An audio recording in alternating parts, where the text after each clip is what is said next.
नमस्कार दोस्तों, आज की वीडियो में हम जानेंगे कि जो हमारा क्लोज्ड अकाउंट है या इनऑपरेटिव अकाउंट है उसको वापस फिर से कैसे ऑपरेट कर सकते हैं।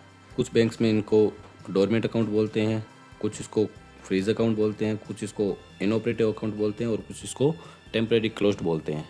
तो एक्चुअल में ये सारी चीज़ें सेम ही हैं, बस कुछ बैंक्स की अलग अलग प्रोसेस होती है, कुछ की अलग अलग। ठीक है, तो आज मैं बात करूँगा कि एसबीआई बैंक में आप इनऑपरेटिव अकाउंट को कैसे ऑपरेट कर सकते हो फिर से।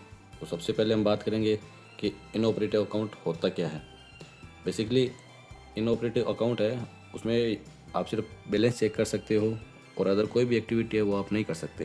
तो आपको डेबिट फैसिलिटीज़ भी नहीं मिलेगी और ये अकाउंट आप किसी भी तरह की फाइनेंशियल स्कीम्स के अंदर भी आप यूज़ नहीं कर सकते। अब हम जानेंगे कि ये अकाउंट एक्चुअल में इनऑपरेटिव या डोरमेंट कैसे होता है। तो इसके कुछ रीजंस है जो मैं आपको बता रहा हूँ। तो सबसे पहले जो रीज़न रहता है वो रहता है कि पिछले 2 सालों के अंदर अगर आप किसी भी तरह का इंडिविजुअल ऑनलाइन या ऑफलाइन एक्टिविटी नहीं करते हो अपने अकाउंट में, जैसे डिपॉजिट है, विड्रॉल है, फंड ट्रांसफ़र है, यूपीआई, फ़ोनपे वगैरह कुछ भी तरह के, तो आपका अकाउंट डोरमेंट या फिर इनऑपरेटिव लिस्ट में चला जाएगा। सेकेंड जो रीज़न रहेगा वो रहेगा लीगल ऑर्डर्स का। अगर आपको कोर्ट से या गवर्नमेंट इन्वेस्टिगेशन के लिए किसी भी तरह का बैंक के पास उस अकाउंट को इनऑपरेट करने का ऑर्डर है तो भी आपका अकाउंट इनऑपरेटिव में चला जाएगा। थर्ड जो रीज़न रहेगा वो रहेगा ड्यूज़ का। अगर आपके किसी भी तरह का अकाउंट के अंदर ड्यूज़ चल रहे हैं, जैसे अगर आपका कुछ लोन अगर ड्यू है, कुछ ईएमआई आपकी बाउंस है या चार्जेस बाउंस है, तो भी आपका अकाउंट इनऑपरेटिव के अंदर चला जाएगा।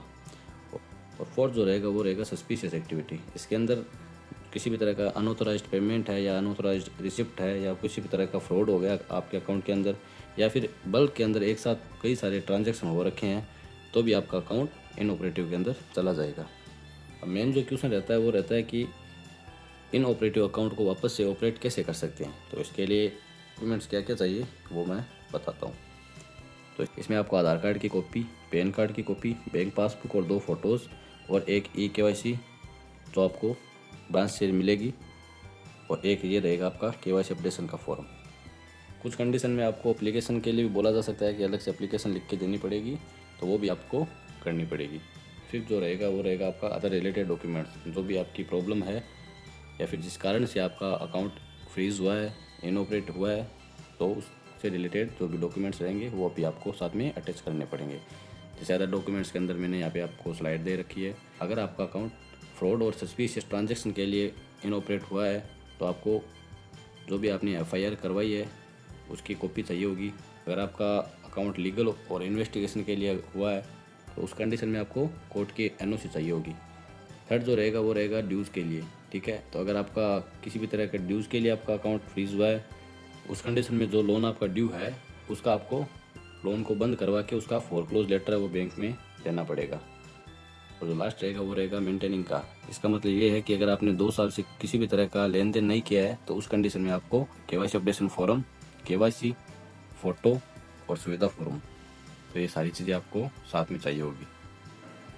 और नेक्स्ट हम बात करते हैं प्रोसेस के बारे में कि इसकी प्रोसेस कैसे रहेगी। तो सबसे पहले आपको अपनी जो भी होम ब्रांच है वहाँ पे जाना पड़ेगा। उसके साथ में आपके जितने भी रिलेवेंट डॉक्यूमेंट्स है वो सारे अटैच करने पड़ेंगे। उसके बाद में जो केवाईसी है वापस वो करवानी पड़ेगी। उसके लिए ये फॉर्म और सुविधा फॉर्म आपको भरना पड़ेगा। देन आपको इसको बैंक में सबमिट करा देना है। कई बार आप एटीएम से जब भी विड्रॉ करते हो तब इस तरह का एक मैसेज आपको देखने को मिलेगा जिसमें आपका 078 इनऑपरेटिव अकाउंट से एरर आ जाएगा। देन इसका मतलब ये है कि आपका अकाउंट इनऑपरेटिव में चला गया है।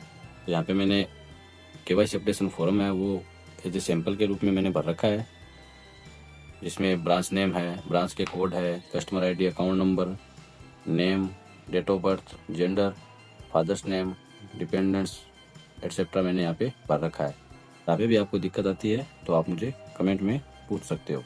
अगर आपका कोई क्वेश्चन है तो वो भी आप पूछ सकते हो।